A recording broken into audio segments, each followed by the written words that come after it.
Abortion access is a top issue this election season at both the state and federal levels. A number of states will have measures to protect reproductive rights on their ballots this November. And in key battlegrounds like Arizona and Nevada, these measures could have an impact on the presidential race. Our White House correspondent Laura Barrón-López spent time in both states recently and filed this report. Fiona, I think he's going to love these flowers, huh? They're kind of fall colors. Crystal Price comes to this cemetery in Mesa, Arizona almost once a month. It's where her son Noble is buried. He's noble, he's great, and he's part of our family. At Noble's grave, she and her family leave flowers, write messages, and take a moment of silence. Almost 6 years ago, Crystal had an abortion in her 22nd week of pregnancy when complications threatened her life. I was coming in and out of consciousness, I lost so much blood, and it was a really scary, it was just really scary. What was going through your mind when you heard the doctor say that you needed to terminate the pregnancy? It was just excruciatingly hard to know that I was choosing to end the life of my son.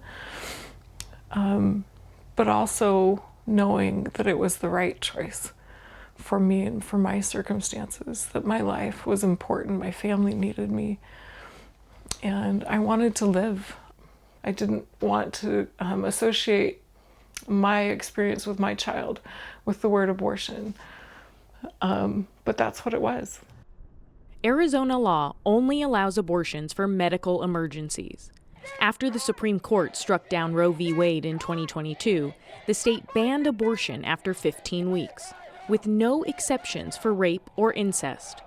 But this year, voters like Crystal will weigh in on Proposition 139, which would enshrine abortion rights in the state's constitution until fetal viability, generally considered to be around 24 weeks. Arizona is one of 10 states with measures protecting reproductive rights on the ballot this November. How do you plan on voting on that ballot measure? I'll be supporting and voting yes on Proposition 139. Just reading the language, I became very emotional, and I was brought to tears as I considered the views that I've had in the past, where I thought abortion was completely wrong, and then having had personal experiences and realizing it's not so black and white. In neighboring Nevada, abortion is currently allowed until 24 weeks under state law. But a yes vote for the ballot measure, Proposition 6, would protect it in the state's constitution. Vice President Harris has made reproductive rights a key part of her campaign, and Democrats are hopeful that ballot measures protecting abortion access in Arizona and here in Nevada could boost turnout. On the trail, Harris is drawing sharp contrasts between herself and Republican rival Donald Trump when it comes to abortion access. This is the same guy who said that women should be punished for having abortions. The former president has offered a more conflicted message, taking credit for appointing 3 Supreme Court justices who voted to overturn the constitutional right to an abortion, but claiming that he'd veto a national 15-week abortion ban. Then saying he'd allow states to restrict reproductive rights. You will be protected, and I will be your protector. You will no longer be thinking about abortion.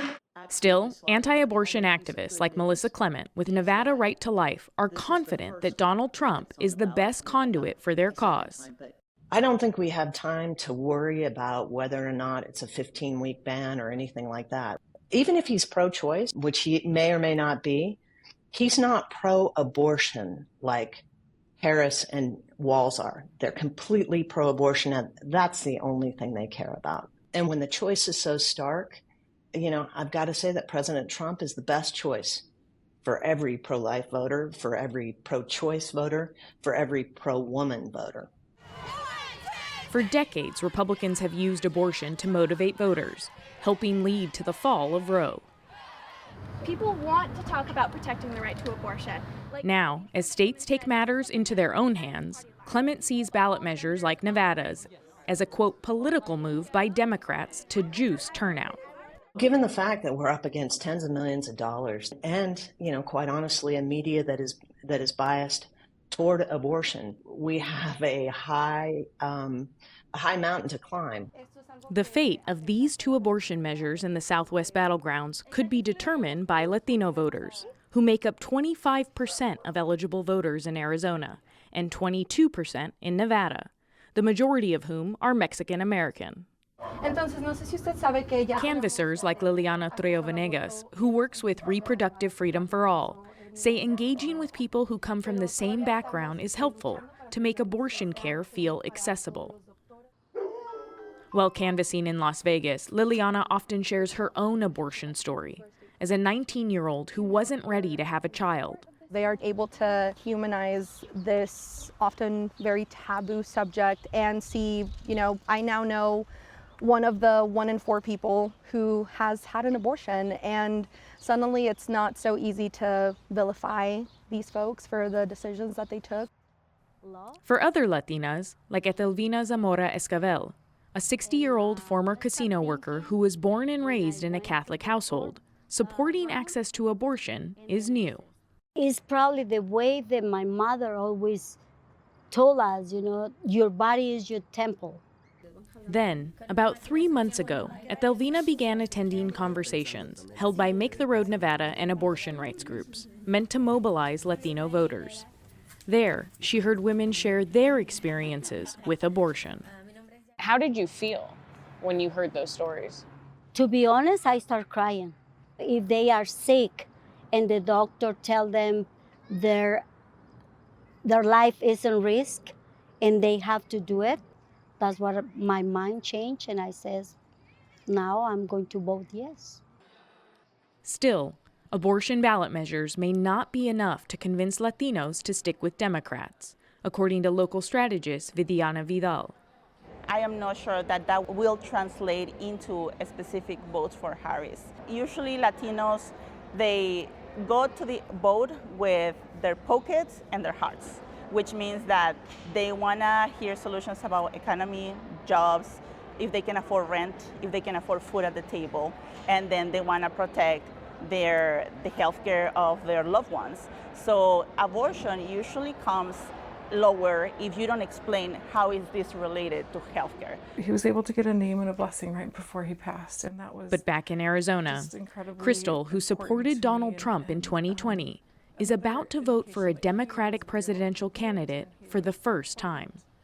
There are so many of us that are politically homeless, I guess, and there are just so many people who want to have dialogue and who want moderate policies. I want to be clear that I don't necessarily support all abortion. I feel like there are exceptions, though, that need to be available, especially for people like me who have unexpected complications in pregnancy. Crystal's own experiences are motivating her to back Harris, and the country's post-Roe landscape could lead more voters like her to cross the aisle this November.